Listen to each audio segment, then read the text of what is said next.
सेठ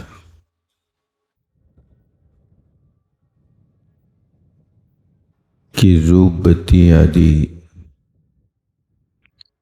8 भार्याएं हैं। तस्य अर्हत दासस्य रूपवत्यो गुणवत्यो अष्टो भार्या। उस अर्हत दास सेठ के रूपवती और गुणवती आदि ये 8 स्त्रियां थीं। रूपवत्यो गुणवत्यो कहाँ का रूप है?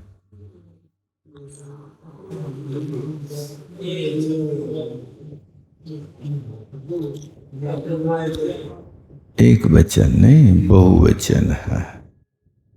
रूपवती, रूपवती, रूपवत्यो, रूपवत्या, गुणवत्या, रूपवती, गुणवती और अष्टो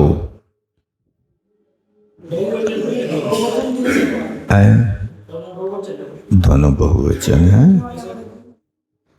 अष्टो भार्या, भार्या है, बहुवचन है। अष्टो, अष्टो कौन सी विभक्ति है?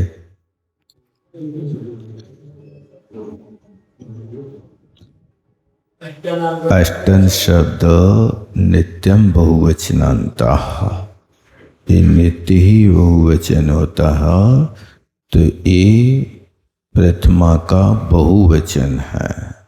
अष्टौ भार्याः, ये सब बहुवचनांत प्रत्यय देय हैं। अर्हत दासस्य षष्ठी विभक्ति का एक वचन है।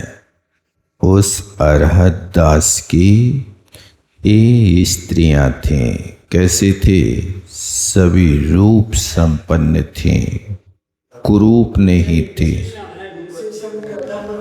और गुणवत्या, गुणवती, गुणों से संपन्न थीं। अब भी 8 भार्याओं के नाम बताते हैं। मित्रश्री, चंदनश्री, विष्णुश्री, पद्मलता, कनकलता, विद्युल्लता, कुंदलता, कुंदलता चे एताः परस्पर महास्नेहा। क्या है? उनकी अर्हत दास सेठ की 8 स्त्रियों के नाम सबसे बड़ी मित्रश्री, फिर चंदनश्री, विष्णुश्री, पद्मलता, कनकलता, विद्युल्लता और कुंदलता। ये 8 स्त्रियों में देखो, सबसे बड़ी जो स्त्री थी अपने आप में कहती है कि जो हर व्यक्ति के लिए शोभा संपन्न थी, मित्र यानी सबके साथ सौहार्द भाव रखने वाली जो नारी थी, उसका नाम मित्रश्री है। और दूसरी चंदन की तरह शीतलता प्रदान करने वाली, और तीसरी विष्णु श्री होना चाहिए। विष्णु श्री लिखा। एक मिनट, हिंदी क्या की पंडित जी ने? हैं? विष्णु ही चाहिए, हाँ, विष्णु नहीं।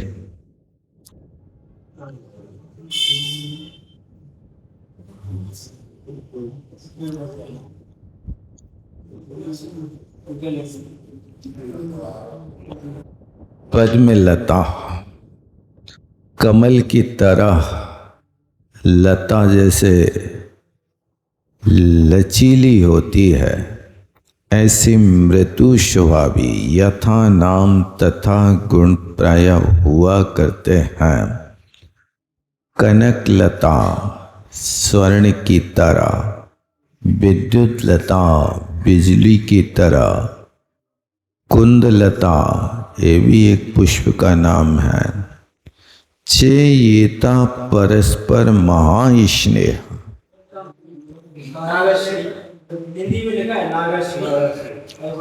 आठ नहीं हुई? अच्छा, कहाँ लिखा नाग श्री?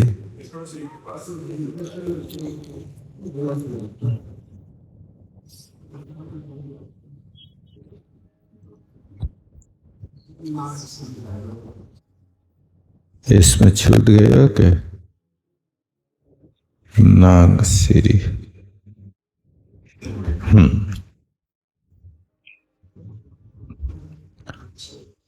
ये परस्पर महास्नेह,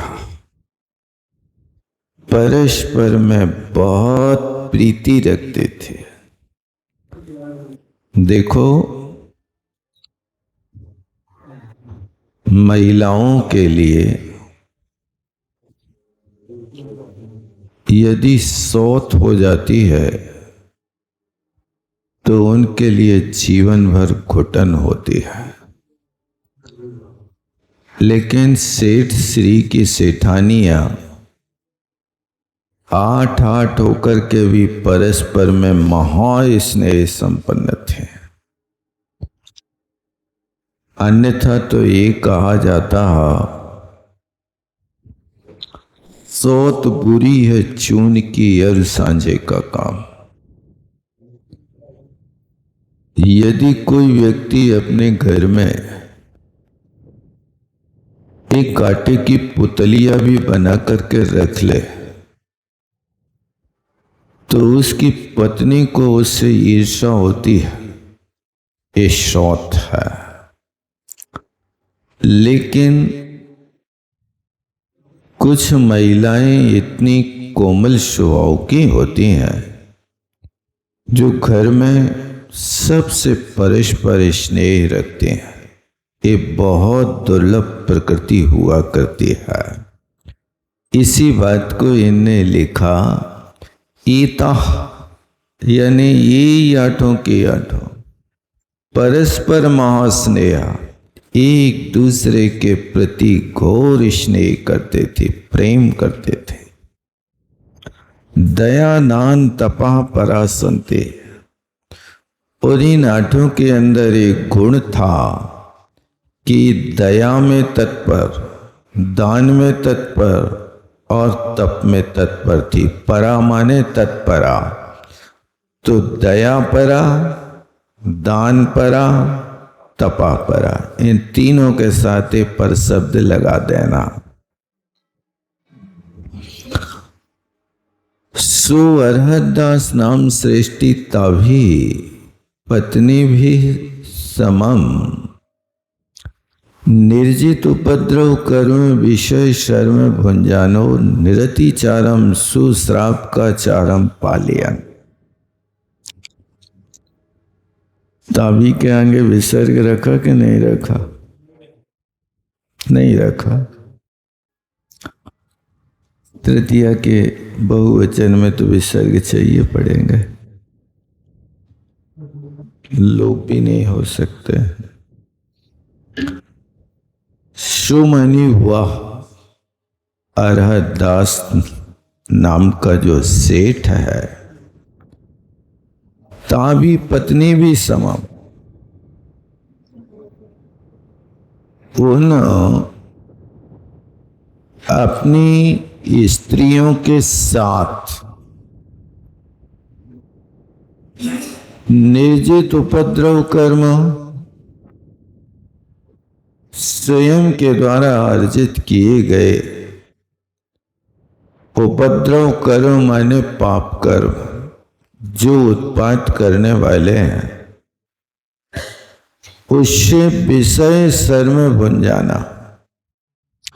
विषय सर्व माने विषय सुख को, सर्व माने सुख होता, सर्व साथ सुखानी चाहिए, और विषय माने पंच इंद्री के विषय। निर्जित उपद्रव है ना, कुछ और भी पाठ।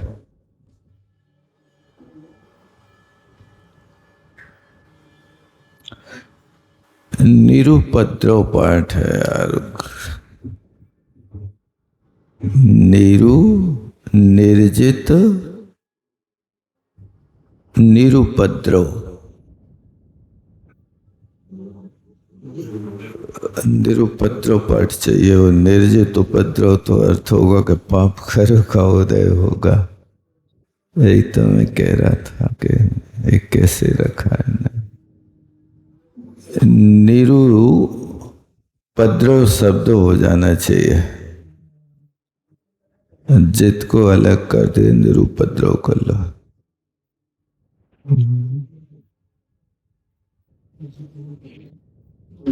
यानी निरुपद्रव कर्म, यानी कोई दुख करने वाला नहीं था। ऐसे विषय सुख को भोगता हुआ निरतिचारम सुश्राप का चारम पालयन। निरतिचार श्राप का चार का पालन करता हुआ निज विभो पराभूत वित्तेशम, अपने वैभव से तिरस्कार कर दिया है कुबेर को जिसने। वित्तेशम माने वित्त का ईश कौन है? कुबेर कहलाता है। ऐसे लोक नागरिकम वैशारम संसारम परोपकार व्यापार कर्मणा रंजन सुखे नास्ते। ऐसे लोक के नागरिक लोग इस संसार को असार समझते हुए परोपकार के व्यापार रूप कर्म में रक्त रहते हुए सुखे नास्ते, सुख से रहते थे। भुंजाना ये क्या है?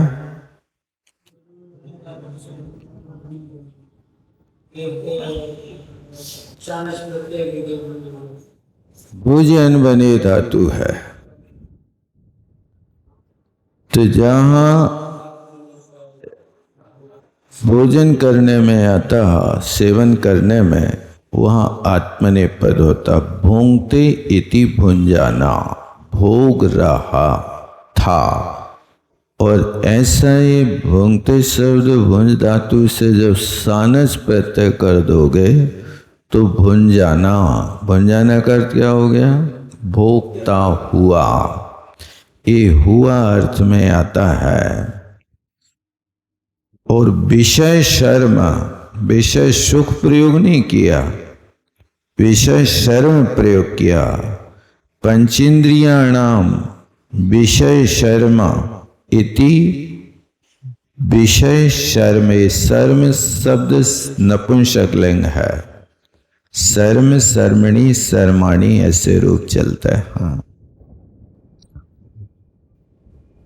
श्राव का चारम निरतिचारम। निरतिचार का समास कैसे करेंगे? अतिचारेभ्यो एक नहीं है। 12 व्रत के अतिचार पन्न लगावे। ये 60 अतिचार जो होते हैं 12 व्रतों के, इनको टाल करके जो व्रतों का पालन करता है उसी व्यक्ति के लिए सुविलेशा और 16वें स्वर्ग की प्राप्ति होती है। इसलिए 5 व्रतों को याद रखने के साथ में जो 5 व्रतों को खोखला करने वाली क्रिया है उस क्रिया को आगे रखना चाहिए। यानी एक व्रत के दूषक 5 अतिचार हैं। उन अतिचारों को हमेशा ध्यान में रखो कि आपके अहिंसा व्रत में अतिचार कौन सा लग गया। मुनि महाराज हैं तो उनके अतिचार अलग हैं, श्रावक के अतिचार अहिंसाणु व्रत के अलग हैं। भावनाएं मुनि महाराज की और श्रावक की एक है, किंतु अतिचार भिन्न है। तो उन अतिचारों को याद रखने से व्रत निर्दोष पलते हैं, तब उन व्रतों का फल पूरा मिलता है। और यदि व्रतों में अतिचार लगते हैं तो ये होता है कि धीरे धीरे वे सारे व्रत समाप्त हो जाते हैं। इस चीज का ध्यान हमेशा साधक को रखना चाहिए कि हमारे कौन से व्रत में, कौन से क्षेत्र में, कौन से समय में, कौन सी परिस्थिति में, किस किस संयोग से क्या हमारे व्रतों में दोष लगा। ये द्रव्य क्षेत्र काल का अपन प्रतिक्रमण करते हैं। दब्बे, खेते, काले, भावे या कदावरा। कदावरा माने कृतापराधा, जो अपराध किया है, द्रव्य से हो गया हो, क्षेत्र से। अब उस स्थान पर बैठे थे और देख नहीं पाए, शाम हो गई, जीवोत्पत्ति हो गई, अनेक जीव वहाँ आकर के विचरण करने लगे, उन्हीं के ऊपर से लोगों का आना जाना होना लगा। इसलिए यहाँ पर प्रकाश में ही साधु को अपनी वशतिका का खोज करके स्वस्थान पर बैठना चाहिए। आचार्य श्री आचार्य भक्ति के बाद अपनी वैशतिका पर, अपने स्थान पर बैठ जाते थे। जब तक प्रातः काल नहीं होता था, आपको आलोक का प्रकाश नहीं मिलता था, तब तक वो बाहर निकलते नहीं थे। कभी परिस्थिति हो, शारीरिक बाधा, वो एक अपवाद होता है, लेकिन इधर उधर रहने से उसमें गमनागमन से जीवों का विघात होता है। श्रावकों की तो ईर्ष्या समति होती नहीं है, साधु की होती है। आप उनसे कहोगे भी कि देख करके चलो, तो भी वो हाउ कह देंगे, लेकिन उनके माइंड में तो वो ही वैसा के ऊपर देख करके चलना। इसलिए अपने व्रतों की रक्षा और अपने माध्यम से किसी जीव का घात ना हो जाए, ये हमेशा साधक को ध्यान रखना चाहिए। अब तभी निरतिचार व्रत पालन होता है। ये निरतिचार श्रावकाचार पालन कर रहा है।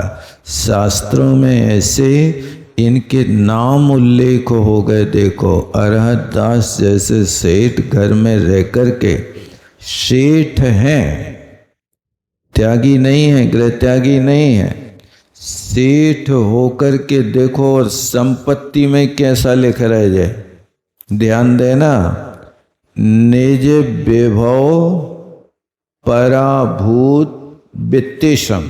इसका अर्थ समझते क्या होगा? अपने वैभव से वित्तीश माने कुबेर को भी तिरस्कार कर दिया था। माने कुबेर से भी ज्यादा संपत्ति अरहत दास सेठ के पास थी। क्योंकि जब इतनी संपत्ति आपके पास होगी तभी तो कुबेर को पराभूत करोगे ना। किसी व्यक्ति को तिरस्कार करना है तो आपके पास या तो रूप देखो, या बल देखो, या धन देखो, या प्रतिष्ठा देखो, तब तो दूसरों के लिए आप हीन दिखा सकते हो। और यदि नहीं है तो फिर आपको दीनता धारण करना पड़ेगी। तो ये लिखा कि इतना सब कुछ है, कुबेर की जैसी संपत्ति होने के बाद भी श्रावकाचारम निरतिचारम पालयन, श्रावक के व्रतों का निर्दोष रीति से पालन कर रहा है। ये बहुत अच्छी बात है। ऐसे, और देखो श्रावकाचार अकेला नहीं लिखा, सुष्टु श्रावकाचारम।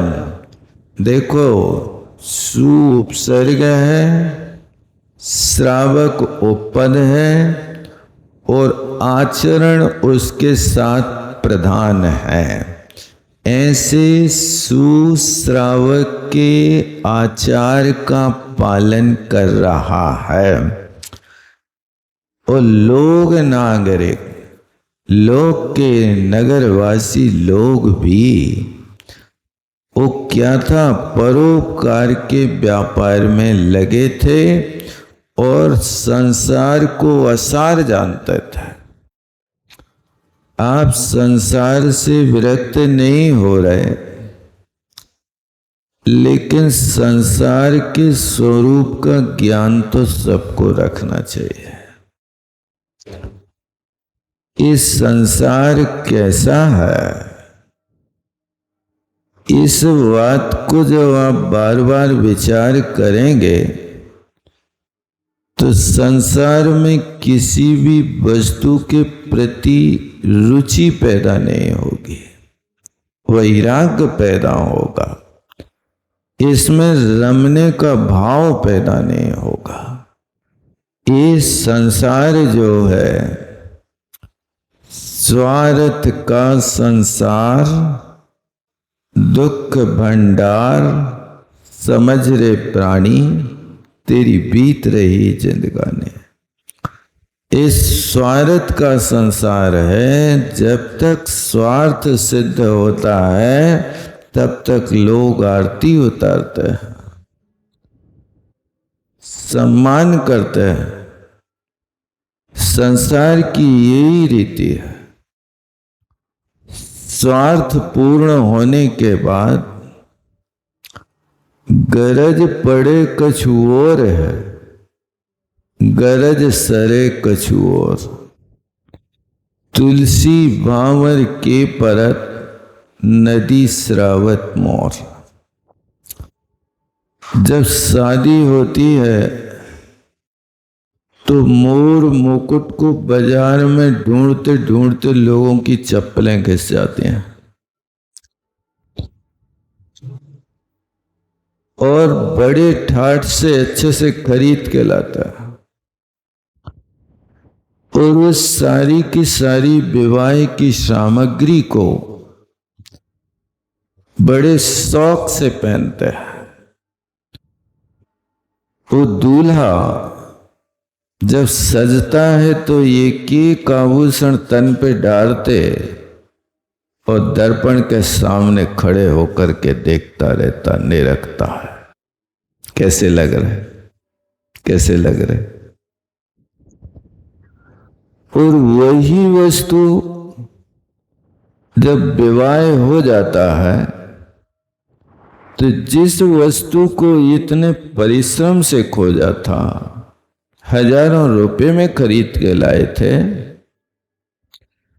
अब विवाह होने के बाद वो तुम्हारा सिर मुकुट कलगी टोपी पगड़ी क्या काम किया है? विवाह होने के बाद क्या विवाह के कपड़ा कोई महीना दो महीना पहनता के उसी दिन पहनता है? वे मोर मुकुट कलगी तलवार तो सिर्फ उसी दिन के काम के रहते हैं जब तक तुम्हें लड़की के घर पे जाकर के कन्यादान नहीं दिया गया। उसके बाद तो फिर उस लड़के को विवाह के बाद यदि कोई मुकुट बांध करके मंदिर ले जाए तो लोग कहेंगे कैसा पागल है, तालियां पीटेंगे, उसके लिए कोई रिस्पॉन्स नहीं मिलेगा। तो ये स्वार्थ जब तक नहीं होता तब तक उस वस्तु के साथ राग होता है। स्वार्थ सिद्ध होने के बाद उसी मोर मुकुट को नदी में फेंक देते हैं। यही स्वार्थ का संसार है भैया। ऐसे वस्तु को जानना बुरा नहीं है। आप त्याग नहीं कर पा रहे, कोई बात नहीं। चारित्र मोहिनी कर्म की तीव्रता है इसलिए नहीं त्याग कर रहे, श्रद्धान तो करो। रास्ता तो यही सुख का है। जो हम रास्ता अपना रहे हैं वो रास्ता तो गलत रास्ता है, लेकिन हम करें क्या? हम त्याग भी तो नहीं पा रहे हैं। जो त्याग रहे हैं उनके लिए प्रोत्साहन करो। तुमने भली विचारी, बहुत अच्छा विचार किया, तुम आगे बढ़ो, मैं तुम्हारे पीछे आ रहा हूं। सच्चे रास्ते को तुमने पकड़ लिया। कोई व्यक्ति यदि किसी भी गुण को या व्रत को ग्रहण करता तो उसके लिए हमेशा प्रोत्साहन देना चाहिए, उसके लिए कभी दुत्कारना नहीं चाहिए। तुम व्रती बन गए, घर में खा भी नहीं थोका, इसे घर छोड़ दिया। ये व्यक्ति सामने वाले को उल्टा पहाड़ा पढ़ाना चालू कर देता तो उसके वैराग्य के परिणाम खत्म हो जाते हैं। अभी क्या है तुम्हारे खेलने खाने के दिन, अभी व्रत पालने का, ऐसा कहकर के उसके अंतरंग के परिणाम पे आप बिल्कुल धूल डाल करके उसकी परिणति को बिगाड़ देते हो। ये नहीं करना चाहिए, प्रोत्साहन करना चाहिए। बहुत अच्छा किया। ऐसे सुखी नाश्ते सारे के सारे लोग परोपकार के व्यापार में लगे हुए सुख से रहते थे। अथ उदितोदयो राजा उसी नगरी में, कौन सी नगरी में? मथुरा नगरी की बात है, उत्तर मथुरा के। उसी नगरी का ये सेठ है अरहत दास, और उसी नगरी का राजा। एक ग्रंथ की रचना जो है ना, पूरे ग्रंथ में अरहत दास मिलेंगे आपको, और अरहत दास की 8 रानियां हैं, सेठानियां हैं। एक एक सेठानी की एक एक कहानी होगी इसमें, 8 कहानियां हैं, और ये सम्यक से युक्त हैं।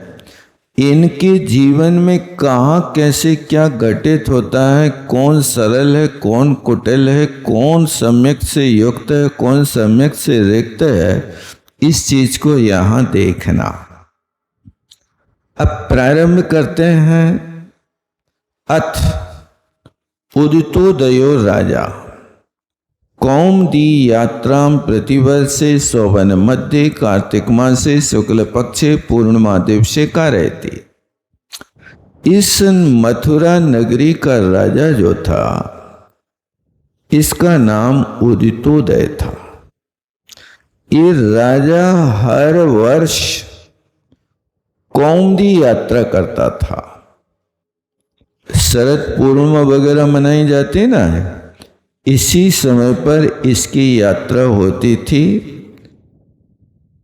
तो वह कौमुदी यात्रा प्रत्येक वर्ष करता था। कहाँ करता था? जो राज उद्यान था, उस राज उद्यान के मध्य में कार्तिक के मास में शुक्ल पक्ष में पूर्णिमा के दिन एक कार्य करता था। आष्टानिक निष्ठापन की ओर थे। तस्मिन् आहनि कार्तिक पूर्णिमा दिने समस्तोपि स्त्रीजनो बने कस्यास्य देवताया पूजाम करोति आहर्निशं विविधाम क्रीडाम च। तो कहते हैं उस दिन में क्या निकलेगा? तस्मिन् आहनि माने,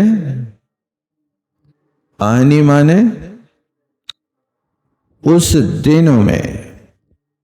आहन के खा के आकलोप होना चाहिए कि नहीं होना चाहिए?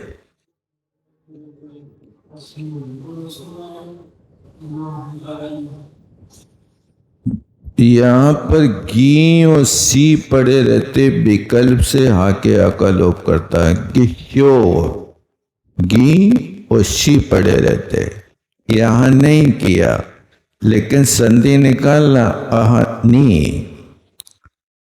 कार्तिक पूर्णिमा दिने, कार्तिक की पूर्णिमा, पूर्णिमा कब आती है?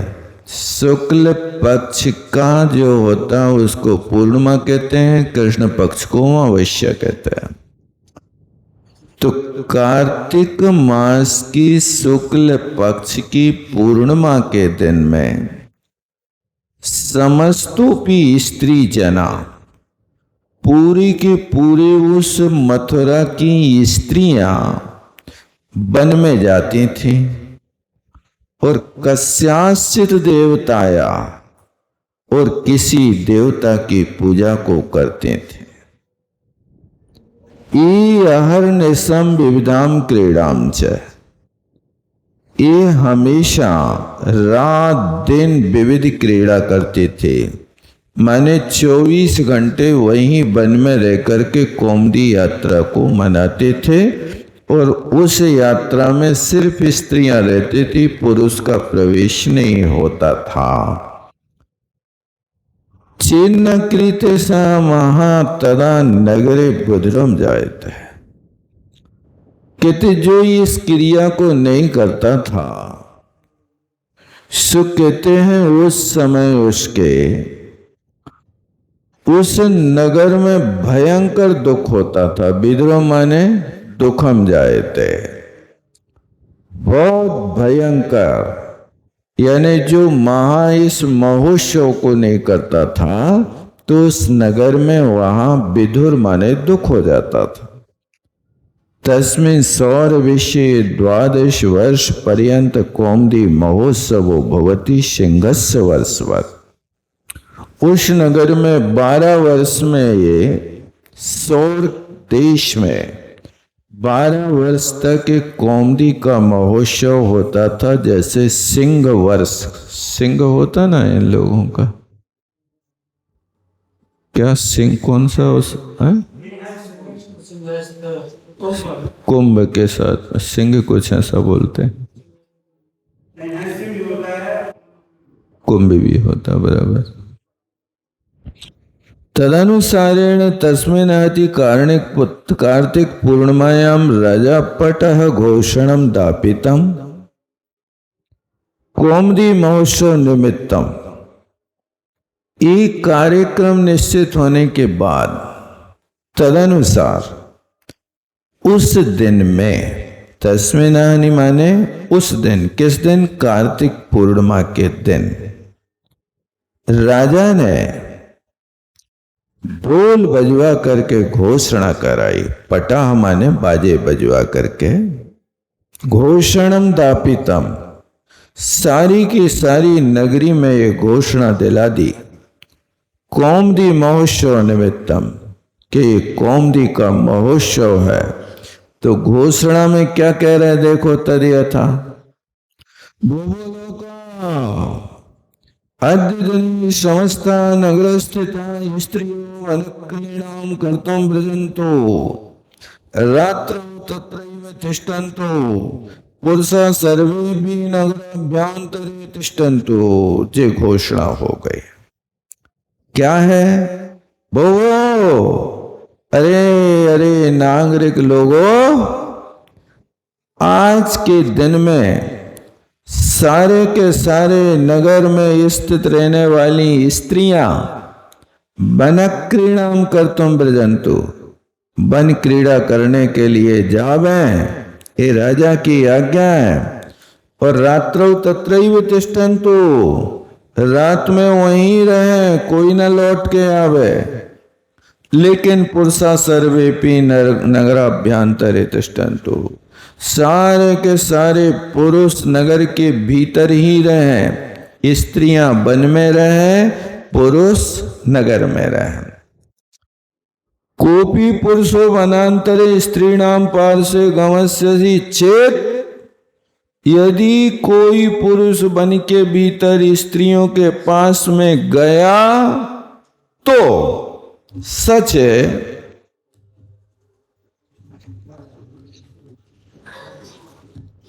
राजद्रोही, वह राजद्रोही होगा, यानी राजा का विरोधी होगा। नीत नृत्य गीत विनोदादि समन्विताम क्रीडाम कृत्वा महता संभ्रमेण स्वपरमायान्तु एवं महता सुखेन राजा राज्यम करोते। राजा ने ये घोषणा करा दी, सारी की सारी महिलाएं वहां जाकर के नृत्य गीत विनोद आदि से सहित क्रीड़ा करें और माता संभ्रमेण अत्यंत उत्साह के साथ संभ्रम के साथ फिर अपने नगर में वापस आ जावे। एवं महता सुखेन, इस प्रकार महान सुख से राजा राज्य करता था। ये राजा ने घोषणा करा दी, तथा चोक्तम, जैसे कहा है, बिना मौत के मरना हो तो ये काम करो। कौन से काम करो? आगे कहते हैं, आज्ञा भंगो नरेंद्राणाम पूजा नाम अवमानता पृथक सय्या च नारीणाम मशस्त्र वध उच्यते।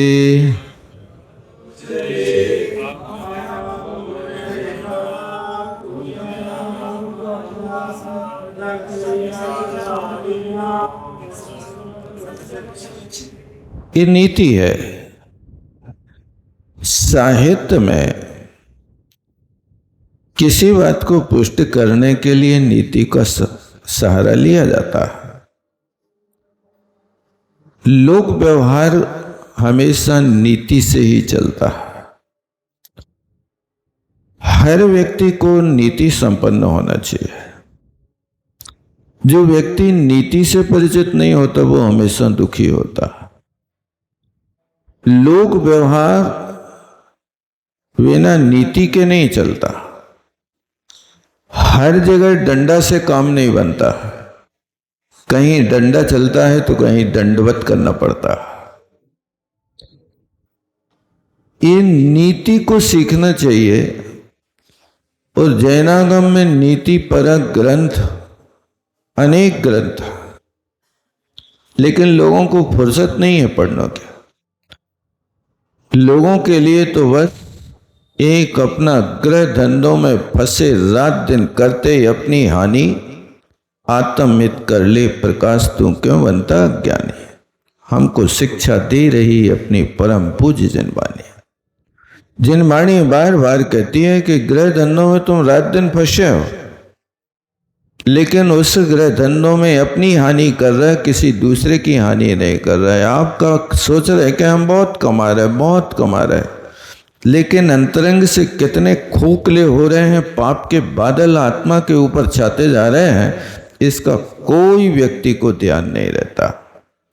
इसलिए उस लोक व्यवहार के लिए अपनी धर्म नीति का भी पालन हो, राजनीति हो, और ये लोक व्यवहार की नीति कई प्रकार की नीतियां होती हैं। नीति का अर्थ कोई अलग वस्तु नहीं है।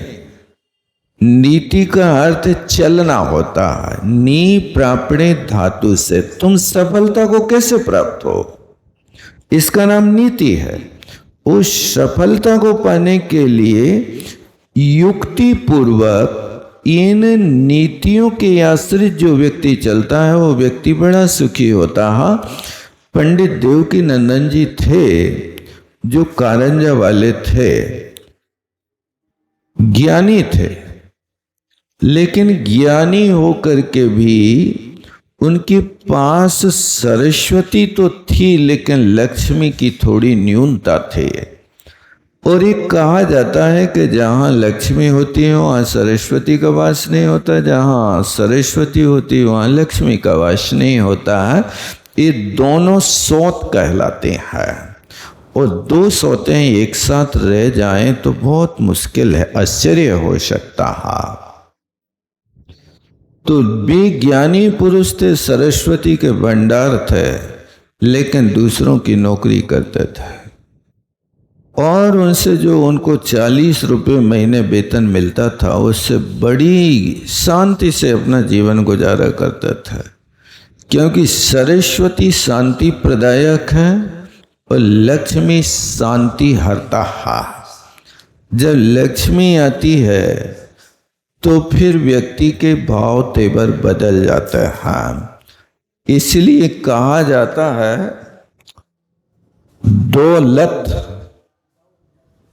दौलत माने जब दौलत आती है तो दो लातें मारती है तो व्यक्ति का सीना और गर्दन अकड़ जाती है। ऐसा होता ना, तो सीधा नहीं देखता वो व्यक्ति, किसी को कुछ मानता ही नहीं है, सीना तान के चलता है। और जब दौलत जाती है तो दो लात मार के जाती है, व्यक्ति की गर्दन झुक जाती है और कमर झुक जाती है, फिर उसको कुछ दिखता नहीं है।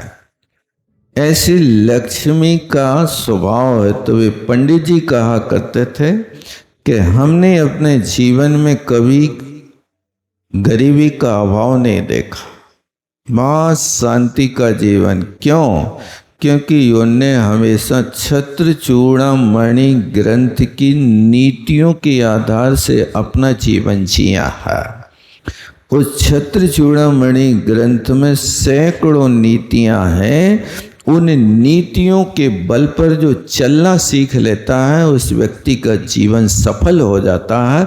और जो इनकी उपेक्षा करता है तो वो लोक के अनुसार पीछा करता है, वो व्यक्ति हमेशा दुखी होता है। इसलिए हर व्यक्ति को बाहर की वस्तु नहीं, अंतरंग की शांति को आंकने की कोशिश करना चाहिए कि आपके पास बाहर में तो वैभव बढ़ रहा है, लेकिन अंतरंग का वैभव कितना बढ़ रहा, शांति कितनी आ रही, परोपकार कितना आ रहा, सेवा भाव कितना आ रहा, परस्पर में सौहार्द कितना आ रहा है।